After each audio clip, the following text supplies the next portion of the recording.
Guys നോക്കുന്നുണ്ട്. Mickey mouse എൻ്റെ favourite കാർട്ടൂണാണ് guys.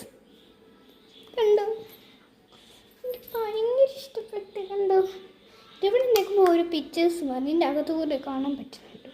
ഞാനത് പിന്നെ കാണിക്കാം. നമുക്ക് ആദ്യം ഇതും വർക്ക് ചെയ്ത് നോക്കാം.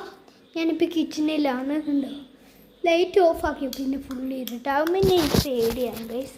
അതുകൊണ്ട് നമുക്ക് ഇത് ചെയ്യുക, എന്തുവാ, റൊട്ടേറ്റ് ചെയ്യുക. അപ്പോൾ നമുക്ക് ഇതാണ്ട് ഈ സാധനത്തിൽ നിങ്ങൾക്ക് ചിലപ്പോൾ ഒരു കുറേയൊക്കെ ഇവിടെ ഒരു കവായ് സ്റ്റിക്കർ ഇട്ടിട്ട് ചെയ്യാൻ ഈ സാധനം ഇങ്ങനെ അങ്ങോട്ട് ഇങ്ങനെ പൊക്കണം. പൊങ്ങ് ഒപ്പം ഇങ്ങനെ ലൈറ്റ് എത്തും. കണ്ടോ, ഇതൊക്കെ കാണാമോ ഗൈസ്? കാണത്തില്ല. അപ്പോൾ നമുക്ക് ഈ ഫോണിലൊന്ന് അടിച്ചു നോക്കാം. വീഡിയോ ഉള്ളൂ. വേറൊരു അടിപൊളിയായിട്ട് വീഡിയോ ഇട്ട് വരാം. പിന്നെ ഞാൻ കുറേ ഒരു സാധനം പറഞ്ഞു, പാവക്കുട്ടികളെ 10 എണ്ണം വാങ്ങും. അത് നമുക്ക് പിന്നെ കാണാം. Bye bye.